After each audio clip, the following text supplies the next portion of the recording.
ប្រឡូកមេរោគលួចទិន្នន័យកំពុងវាយលុកតាម Telegram និងកម្មវិធីផ្ញើសារនៅអាស៊ីអាគ្នេយ៍រួមទាំងកម្ពុជា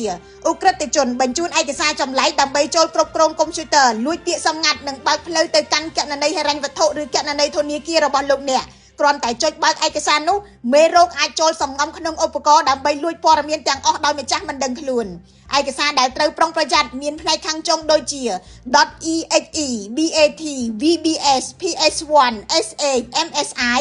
និង scr ឯកសារខ្លះត្រូវបានដាក់ឈ្មោះឲ្យមើលទៅដូចជាវិក័យប័ត្របញ្ជីប្រាក់ខែឯកសារការងាររូបថតឬលិខិតសំខាន់ដើម្បីបញ្ឆោតឲ្យអ្នកទទួលចុចបើកដោយមិនសង្ស័យឯកសារប្រភេទនេះភាគច្រើនវាយប្រហារលើកុំព្យូទ័រចំណែកទូរស័ព្ទដៃក៏អាចប្រឈមគ្រោះថ្នាក់ដែរប្រសិនបើអ្នកប្រើចុចតំណភ្ជាប់ដែលគេបន្លំដំឡើងកម្មវិធីក្រៅផ្លូវការឬផ្ដល់ពាក្យសម្ងាត់តាមទំព័រឬគេហទំព័រคล้ายៗនៅពេលមេរោគចូលក្នុងកុំព្យូទ័រវាអាចថតអក្សរដែលអ្នកវាយលើក្តារចុចលួចពាក្យសម្ងាត់ចម្លងឯកសារនិងបើកផ្លូវឲ្យឧក្រិដ្ឋជនចូលគ្រប់គ្រងឧបករណ៍ពីចម្ងាយទិន្នន័យដែលលួចបានអាចត្រូវប្រើដើម្បីចូលគណនីអ៊ីមែលបណ្ដាញសង្គមនិងសេវាហិរញ្ញវត្ថុឬបន្លំខ្លួនទៅឆោបោកមនុស្សផ្សេងទៀតក្រៅពីឯកសារភ្ជាប់ឧក្រិដ្ឋជនតាមអ៊ីនធឺណិតក៏កំពុងប្រើសារនិងតំណភ្ជាប់คล้ายៗដែលមានចំណងជើងតាក់ទាញដូចជារឿង18បូកវីដេអូឯកជនការងារប្រាក់ខែខ្ពស់ឬការឈ្នះរង្វាន់ដើម្បីបញ្ឆោតឲ្យអ្នកប្រើប្រាស់ចុចលើតំណដែលអាចដំឡើងមេរោគលួចគណនីធនាគារនិងបណ្ដាញសង្គម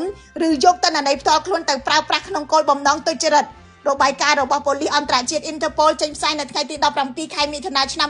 2026បានព្រមានថាឧក្រិដ្ឋកម្មតាមប្រព័ន្ធអ៊ីនធឺណិតកំពុងកើនឡើងយ៉ាងខ្លាំងនៅអាស៊ីនិងប៉ាស៊ីហ្វិកដោយតំបន់នេះបានរងការវាយប្រហារជាង 135,000 ករណីការសិក្សាលើបណ្ដាញពាក់ព័ន្ធនឹងឧក្រិដ្ឋកម្មចំនួន339ក្នុង Telegram ដែលមានអ្នកតាមដានសរុបជិត24លាននាក់ក៏បានរកឃើញថា 38% នៃឯកសារដែលក្រុមឧក្រិដ្ឋជនបញ្ជូនមានភ្ជាប់មេរោគខណៈតំណភ្ជាប់ជាង 28% នាំទៅកាន់ទំព័រក្លែងបន្លំដែលអាចប្រើដើម្បីលួចព័ត៌មានចូលគណនីហិរញ្ញវត្ថុនៅចំពោះមុខគ្រោះថ្នាក់នេះលោកជាវ៉ាន់ដេរដ្ឋមន្ត្រីក្រសួងប្រៃសណីនិងទូរគមនាគមន៍នៅថ្ងៃទី11ខែកក្កដាឆ្នាំ2026បានក្រើនរំលឹកតាមទំព័រ Facebook ឲ្យសាធារណជនប្រុងប្រយ័ត្នជាពិសេសចំពោះឯកសារភ្ជាប់ក្នុង Telegram និងកម្មវិធីផ្ញើសារផ្សេងៗលោករដ្ឋមន្ត្រីបានដាស់តឿនថា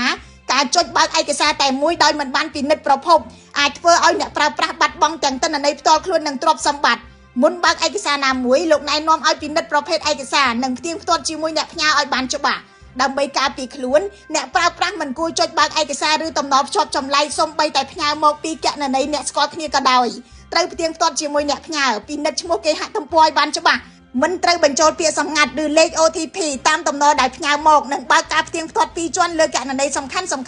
ក្រសួងប្រៃសណីបានអំពាវនាវឲ្យសាធារណជនតាមដានការណែនាំថ្មីពីទំព័រផ្លូវការរបស់ខ្លួននិងអាជ្ញាធរពាក់ព័ន្ធជាប្រចាំដោយចងចាំថាកុំប្រញាប់ចុចពិនិត្យមុនចុច